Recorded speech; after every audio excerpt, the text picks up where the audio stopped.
My parents asked me to be a surrogate for my sister. When I said no, my father sneered, "You've always been a disappointment. Your only value to this family is your womb." Then my lawyer called. Suddenly the entire family was on their knees begging for. Hello everyone. Thank you for being here with me today. Before I begin my story, I'd love to know which city you're joining us from. Please feel free to share in the comments. Now, let me take you into this story. My name is Rachel, and this is the story of how my own family was willing to sacrifice my life for my sister's dream. It all started long before the big, dramatic events. It started in the quiet, everyday moments of my childhood. I never imagined I would be sharing this, but after everything that's happened, I need an outside perspective. It began with a phone call, a call that came after 13 years of near silence from my parents. My husband, Walter, was on edge. He said something felt off, but neither of us could have ever predicted what was coming. To understand, you have to know about my sister, Blair. She's 4 years older than me, and she has always been the family's golden child. As kids, it was painfully obvious that she was everything my parents had ever wanted. She was smart, athletic, beautiful, seemingly flawless. They'd praise her constantly, calling her their perfect princess or their golden apple. Then there was me. I was the surprise, the unplanned second child. And being unplanned wasn't my only sin in their eyes. I was born premature with a severe heart condition. My early years were a blur of hospitals, surgeries, and constant medical care. My grandparents, God bless them, paid for most of the bills that insurance didn't cover, but my parents never let me forget what a financial burden I was. The comments were never direct accusations, always passive-aggressive jabs that slid under my skin like tiny shards of glass. We could have taken that vacation to Florida if it weren't for all these medical bills, my mother would sigh while flipping through a magazine. Or my father would say, Blair's college fund would be a lot bigger if we didn't have to deal with your hospital stays. The contrast in how they treated us was stark and cruel. My small achievements were barely acknowledged, while Blair's minor victories were celebrated with parties and expensive gifts. I remember in high school, I won a statewide writing competition. I was so proud. The award ceremony was on a Tuesday evening. My parents couldn't make it. Blair had a regular soccer practice that day. A practice. Not even a game. And that was that. No discussion. But it wasn't just the big events. It was the little things, the daily things, that really drove the message home. Blair knew she was the golden child, and she used it to her full advantage. She would bully me, knowing our parents would never take my side. I'll never forget the day I turned 12. I was walking upstairs, and Blair's science project, a ridiculous-looking volcano made of papier-mâché, was sitting on the landing. I accidentally brushed against it with my elbow. It wobbled, but it didn't fall. Blair saw it from her room. She stormed out, her face red with rage. "You clumsy idiot," she screamed, and she shoved me hard.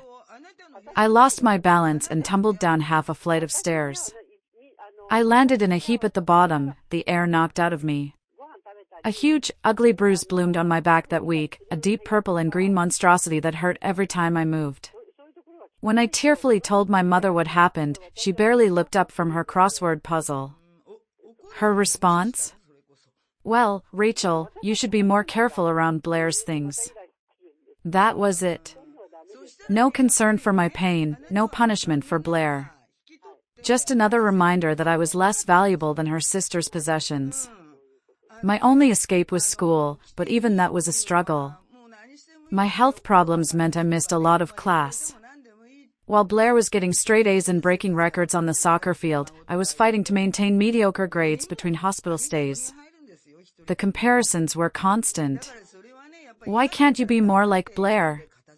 Blair never struggles with her homework. Blair doesn't cause us all this anxiety. By the time I reached my senior year, I had perfected the art of being invisible. It was just easier that way. The real turning point in my life, the moment the light finally broke through the clouds, was leaving for college. I begged my grandparents to help me go as far away from home as possible. They were the only ones who had ever truly been on my side, who saw the toxic dynamic for what it was. They generously helped with my tuition, and I chose a university several states away. Leaving home felt like taking my first full, deep breath after years of being suffocated. The first few months were strange. I remember walking around campus, just watching other people, feeling like a ghost. I'd sit alone in the cafeteria, not knowing how to start a conversation. I was so used to being invisible that I didn't know how to be seen. I spent a lot of time in the library, losing myself in books. It was my safe space. And then, I met Walter. It was in a sophomore literature class. He sat next to me. He wasn't loud or flashy, he was quiet, kind, and had this calm, steady presence. He asked to borrow a pen one day, and we started talking. He asked about me, not as a point of comparison to someone else, but about me. He was patient and compassionate. When I eventually told him about my heart condition, he didn't flinch or treat me like I was fragile. He just listened. For the first time in my life, I felt seen and valued for who I was. Our first date was simple. We went to a little diner off campus. We talked for hours, about everything and nothing. He told me about his family, a loud, loving bunch who lived a couple of hours away. He made me laugh, a real, genuine laugh that I didn't realize I had been holding back. We got married a year after graduation. It was a small ceremony. I sent an invitation to my parents and Blair, of course. They didn't come. They didn't even send a card. I can't say I was surprised, but it still stung. A part of you, the little girl inside, always hopes they'll finally show up. But Walter's family was there, and they embraced me as one of their own. His mother, a wonderful woman named Diane, took me wedding dress shopping. We spent a whole Saturday going from store to store. She cried when I found the one. It was a simple, elegant dress, and when I looked in the mirror, she stood behind me, beaming. "Oh, Rachel," she said, her voice thick with emotion, "you look so beautiful." That was a moment I had always dreamed of sharing with my own mother. In a way, Diane gave me that. Walter and I built a life together. A quiet, happy life. He got a good job as an engineer, and I worked part-time at a local bookstore. We bought a small house with a little garden in the back. It was our sanctuary, a world away from the judgment and neglect of my past. A few years into our marriage, Walter and I decided we wanted to start a family. This was a huge decision for us. Because of my heart condition, my doctors had always been very clear that pregnancy would be incredibly high risk. We met with my cardiologist, a kind man who had known me for years. He laid out the facts. The strain on my heart could be catastrophic. He didn't say I couldn't do it, but he advised strongly against it.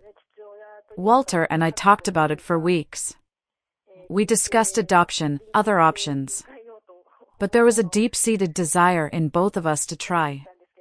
I wanted to experience it, to feel that connection. We knew the risks, and we decided to face them together. The pregnancy was, to put it mildly, hell. I was sick constantly. The strain on my body was immense, and I had to stop working after just 3 months. I spent more time in the hospital than at home.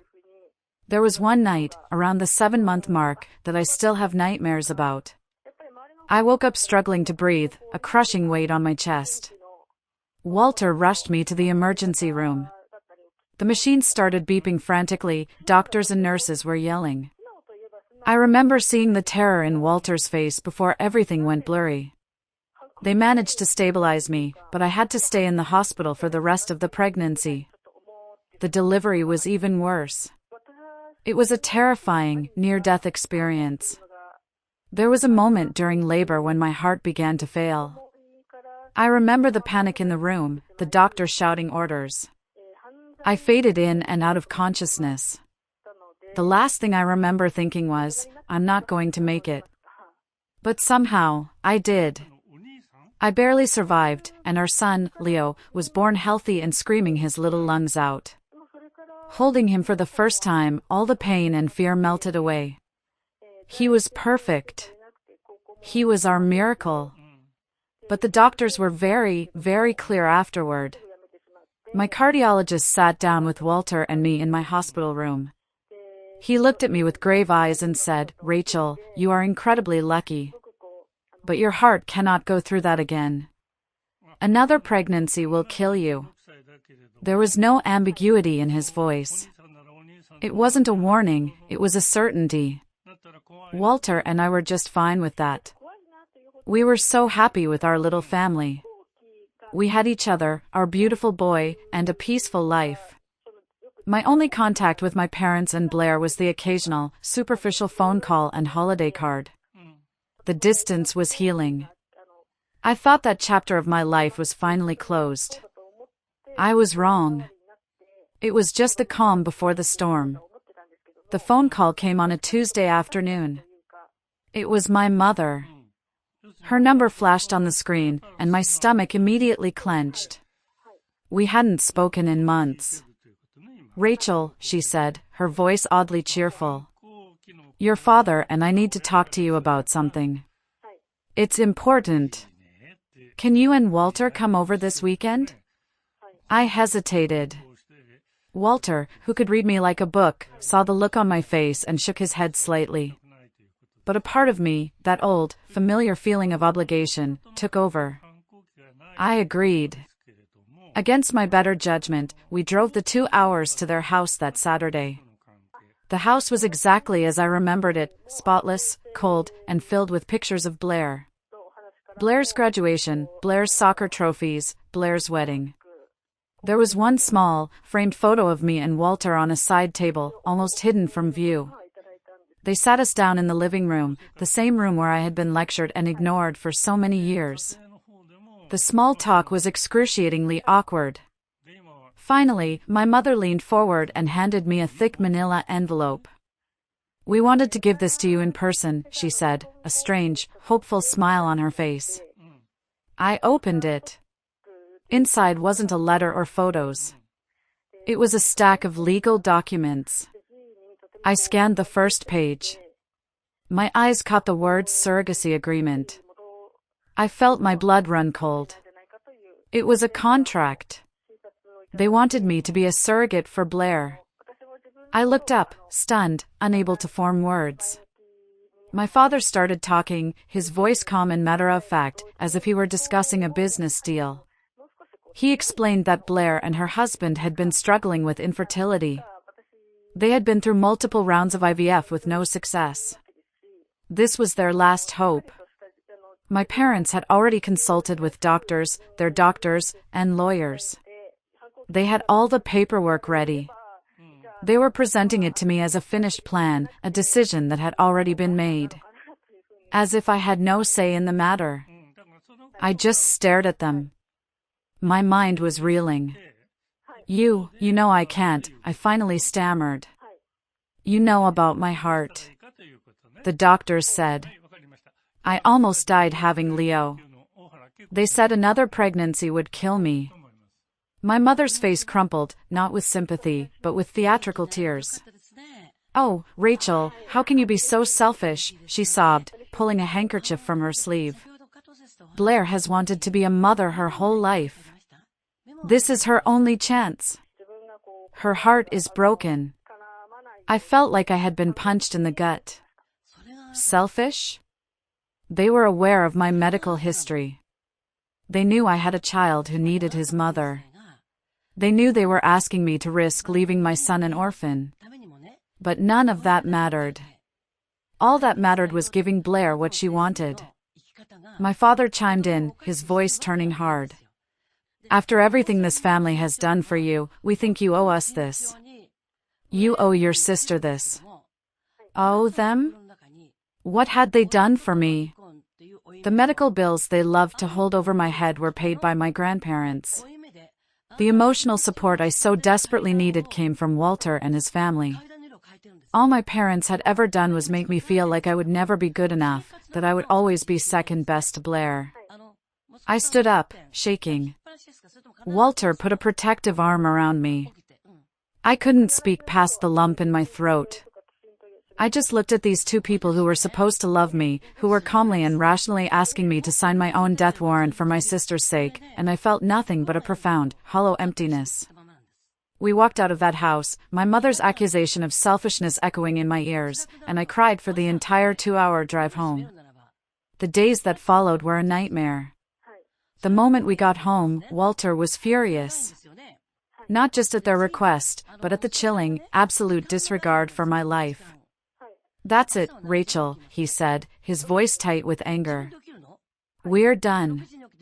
You are never to speak to them again. They have proven, beyond any doubt, that they do not care if you live or die." In my heart, I knew he was right. The request wasn't just unkind, it was cruel. They wanted me to sacrifice my life, to potentially leave my son motherless, all to give Blair what she wanted. But even knowing that, a lifetime of conditioning is hard to shake. The guilt was eating me alive. Am I being selfish? Do I owe them? Is this my one chance to finally prove my worth to them? I knew these thoughts were toxic, a product of their manipulation, but they swirled in my mind relentlessly. I didn't answer their calls. Or their texts. Then, Blair started. At first, her messages were sickly sweet. "Hey, sis, just thinking of you." I know that was a lot to take in. Just remember, family helps family. A few days later, another one, "I would do this for you in a heartbeat if the roles were reversed." That one almost made me laugh. This was the woman who wouldn't even drive me to school if it was slightly out of her way. When her fake kindness didn't work, the messages turned nasty. She sent me an email late one night. I made the mistake of opening it. The subject line was just wow. The email read, "Mom was right about you. You've always only thought about yourself. I guess almost dying during your pregnancy is just a convenient excuse to not help me. Some sister you are." That was a punch to the gut. They weren't just ignoring my near-death experience, they were twisting it, weaponizing it as proof of my selfishness. I felt sick. I tried to do normal things, to focus on Leo and Walter. We went to the park one afternoon. Leo was laughing on the swings, and I should have been happy. But my phone kept buzzing in my pocket. A call from my mom. A text from my dad. Another from Blair. Each buzz was like a little shock of anxiety. I remember trying to push Leo on the swing, and my hands were trembling. The messages from my parents were even worse. My mother called and left long, tearful voicemails about how I was destroying Blair's only chance at happiness. She was painting me as this cold-hearted monster to any relative who would listen. My cousin texted me, "Your mom is really worried about Blair. What's going on?" They were turning the whole family against me. They were acting as if Blair's desire for a biological child was more important than my actual, medically documented risk of death. The final straw came from my father. He sent a text that was so cruel, so utterly devoid of love, that it finally shattered any lingering sense of obligation I had. It said, "You have always been a disappointment, but this is a new low. This is how you repay us for giving you life? By denying your sister the experience of motherhood?" I wanted to text back that they didn't give me life, they just didn't prevent it. My grandparents were the ones who paid for the medical care that kept me alive. But I didn't. I just sat there, staring at the message, and something inside me finally snapped. I showed Walter my father's text message. His face went pale, then red with a rage I had rarely seen. He grabbed his car keys. "I'm going over there," he said, his voice dangerously quiet. "I'm going to tell them what I think of them." As satisfying as that sounded, I stopped him. "Walter, no," I said, putting my hand on his arm. "They're not worth it. They're not worth the gas. He looked at me, his anger slowly softening into concern. We sat down at our small kitchen table and had a long, serious talk. This wasn't just about me anymore. Rachel, Walter said, taking my hands in his. This is about our son. What they are asking could make him lose his mother. No one, and I mean no one, has the right to ask you to take that risk. Not for any reason. He was right. Of course, he was right. Looking at my beautiful, innocent son, who needed his mom to be healthy and alive, I felt the last remnants of my guilt dissolve, replaced by a fierce, protective resolve. We decided, together, that we had to take definitive action. That night felt like a strategy session for a war we never wanted to fight. The first step was simple, but powerful. We went through my phone, and one by one, we blocked their numbers. My mom's. My dad's. Blair's. We even blocked a few aunts and uncles who had started sending me guilt-tripping flying monkey messages on their behalf. The only exceptions were my grandparents. The feeling of hitting block on each number was terrifying, but also incredibly liberating. It was a digital door slamming shut. The second step was to seek legal protection. Walter was worried that their increasingly aggressive behavior might lead to something desperate. These people are not rational, Rachel, he said. We need to be prepared. The next day, I made an appointment with a family law attorney. The conversation with the lawyer, a sharp, no-nonsense woman named Ms. Davis, was validating. I laid out the whole story, from my childhood to the surrogacy demand and the harassment. She listened patiently, her expression growing more and more grim. What they are doing, she said when I finished, is a form of reproductive coercion. No court would ever enforce such an agreement, especially given your medical history. But we need to get ahead of this. She advised us to document everything, every call, every text, every attempt at contact. She also suggested sending them a formal cease and desist letter. That evening, after taking these concrete steps, I felt a sense of calm I hadn't felt in weeks. Walter and I cooked dinner together while Leo played on the floor with his blocks. It was a simple, domestic scene, but it felt profound. This was my life, my family. And I would do whatever it took to protect it. The guilt was gone. In its place was a cold, hard certainty. I was a mother, and my first and only duty was to my child, not to the family who had treated me as disposable. I thought blocking their numbers would be the end of it, that we'd finally have some peace. I should have known better. 2 weeks went by in a strange, quiet limbo. Then, one afternoon, I got a call from an unknown number. Every instinct screamed not to answer, but I did. It was my mother.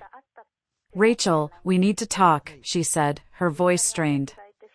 Just the two of us. No Walter. A cold dread washed over me, but I agreed to meet her at a local coffee shop. I chose a public place for a reason, and Walter insisted on waiting in the car in the parking lot, just in case. I saw her sitting at a small table by the window as I walked in. She looked older, more tired than I remembered. But any flicker of sympathy I might have felt vanished the moment I sat down. There was no "how are you," no acknowledgement of the years of silence or the recent cruelty. She launched straight into what was clearly a rehearsed speech about Blair.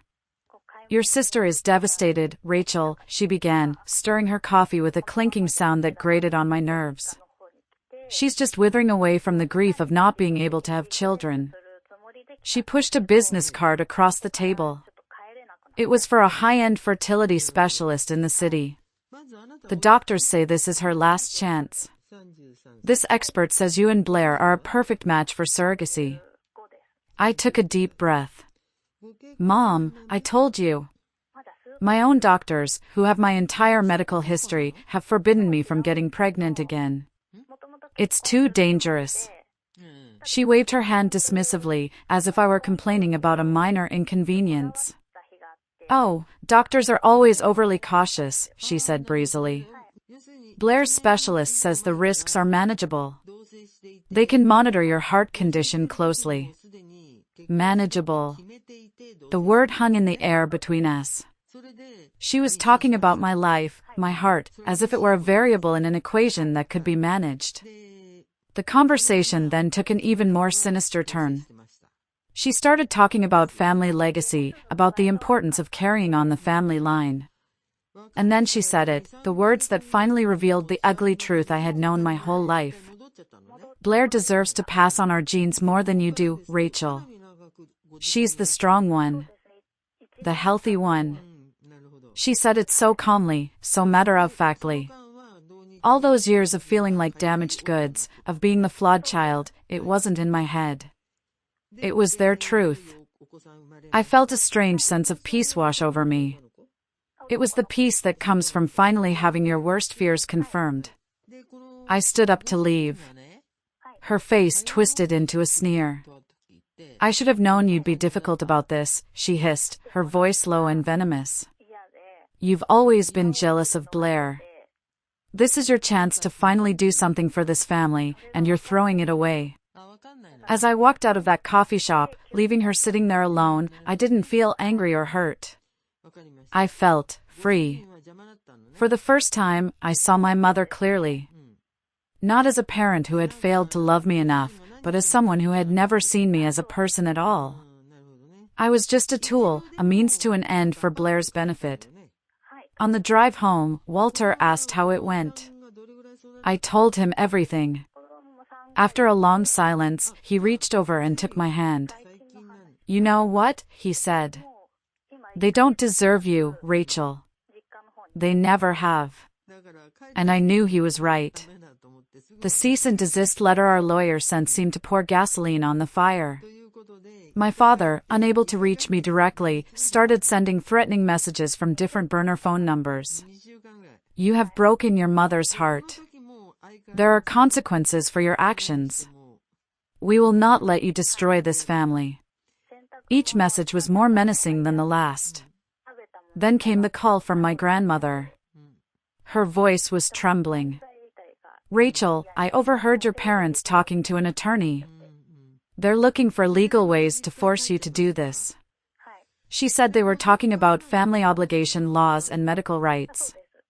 Their plan was apparently to argue in court that my doctors were being overly cautious and that my refusal wasn't based on legitimate medical concerns, but on unresolved family resentment. They were literally planning to sue their own daughter to force her into a life-threatening medical procedure. The audacity of it was breathtaking. It was in that same phone call that my grandmother dropped another piece of information. Blair's husband was completely against this plan. He thought it was insane to risk someone's life, but Blair and my parents had steamrolled him, essentially cutting him out of the conversation. At least there was one sane person in that family. This new threat pushed us into high gear. I immediately contacted my doctor's office and had them put extra security protocols on my medical records. We hired Ms. Davis to represent us officially. She was furious on my behalf. They cannot legally compel you to be a surrogate, she assured me. That's reproductive coercion, and no court in this country would uphold it. But we need to be aggressive. Just as we were preparing our legal defense, the next wave of attack began. My parents launched a smear campaign with our entire extended family. They called a big family get-together, which we obviously weren't invited to. Soon after, the calls from relatives started. My aunt from Texas called me, sobbing about how she had to watch Blair suffer through another failed IVF cycle. They had completely twisted the story. My cousins told me that my parents were telling everyone that my heart condition had significantly improved and that I was just using it as an excuse because I was jealous of Blair's successful life and wanted to see her suffer. My mother's sisters started posting cryptic things on Facebook about selfish family members and the importance of sacrifice. Everyone knew who they were talking about. I felt like I was being buried alive under their lies. The pressure was immense. But then, two small lights appeared in the darkness. First, my cousin Paige, who had grown up seeing the way I was treated, messaged me privately. Rachel, I know what they're doing, she wrote. I remember how they treated you as a kid. They're being insane. Don't you dare let them guilt you into this. Her message was like a lifeline. The second was a secret phone call. Blair's husband, Mark, called Walter late one night. He sounded desperate. He confirmed everything my grandmother had said.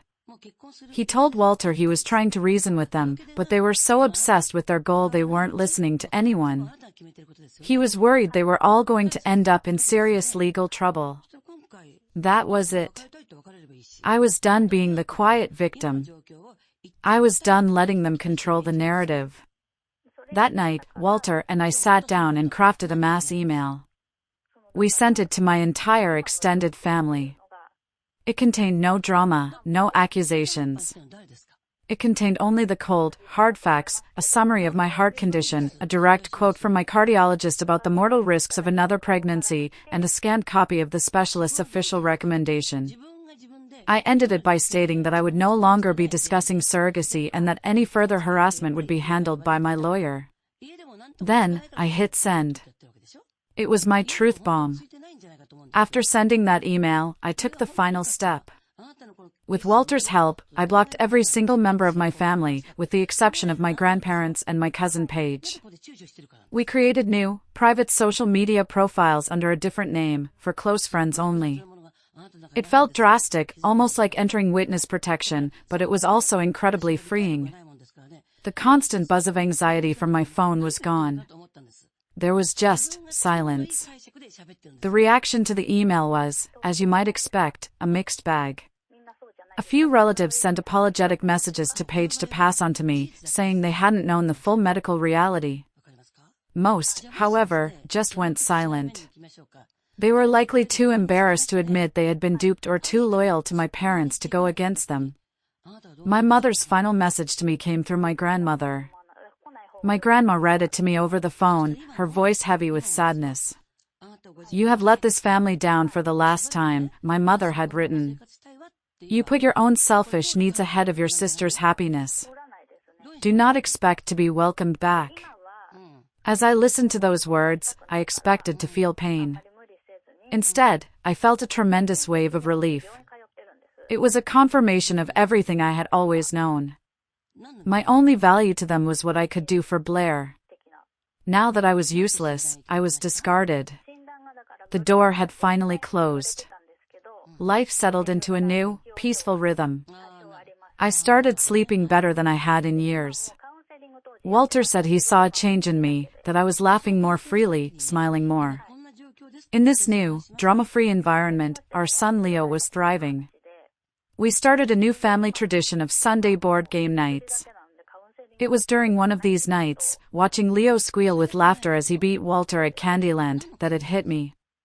This is what family is supposed to feel like. Safe. Loving. Unconditional. My grandmother would visit sometimes, always making sure my parents didn't know.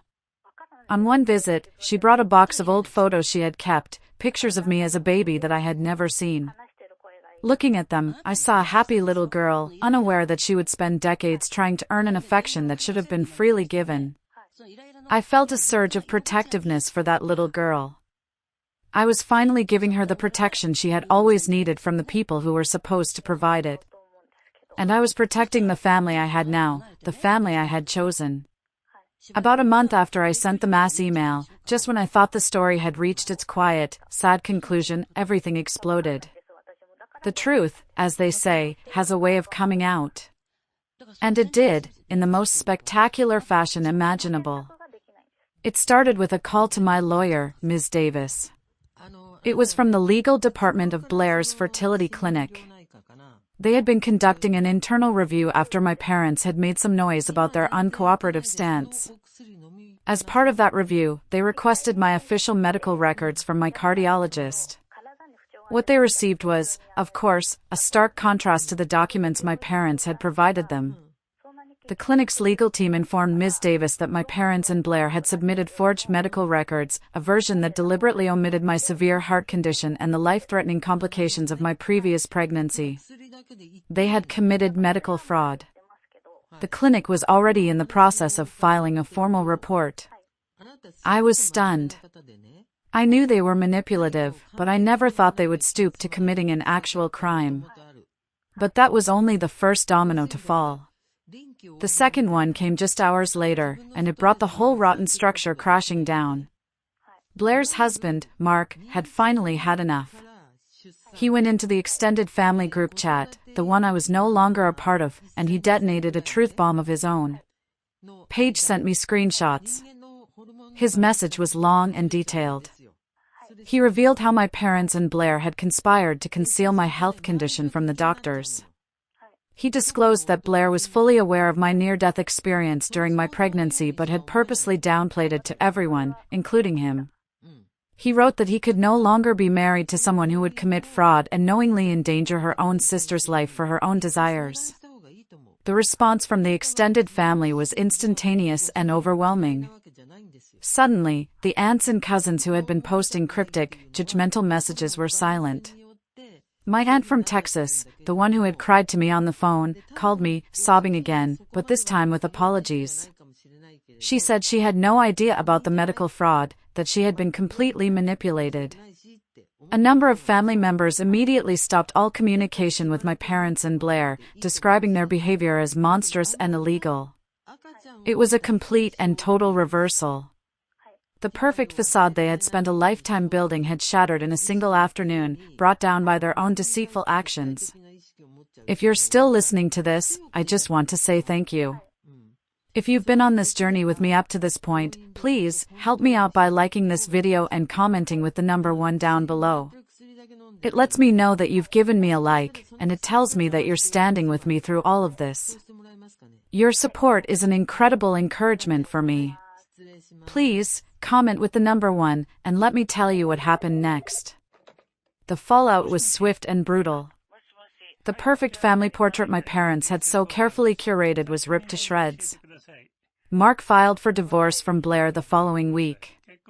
In the filings, he cited the medical fraud and her conspiracy against me as primary reasons. The news spread like wildfire through their social circle. The golden child, the perfect princess, was suddenly at the center of a scandalous and very public divorce. The legal repercussions started to mount. According to my lawyer, my parents and Blair were facing serious consequences for the medical fraud. The fertility clinic, to protect its own reputation, banned them from all of its associated facilities for life. They were also under investigation by the state medical board. I never sought retribution, I only ever wanted to be left alone, but seeing their perfect world crumble because of their own actions, it felt like poetic justice. The social shunning was, perhaps, even more devastating for them. My parents, who cared so much about appearances, were suddenly pariahs. Old family friends stopped calling. They were uninvited from neighborhood gatherings. The family they had manipulated against me had now turned on them. The flying monkeys had flown back to a new roost, one where my parents were the villains. I watched it all from a safe distance, getting updates from Paige and my grandmother. It was surreal.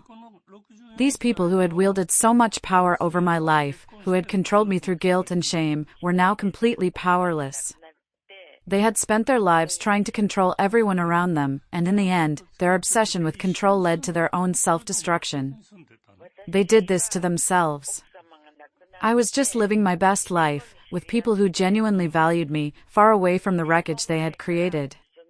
Today, my life is quiet. And it is beautiful.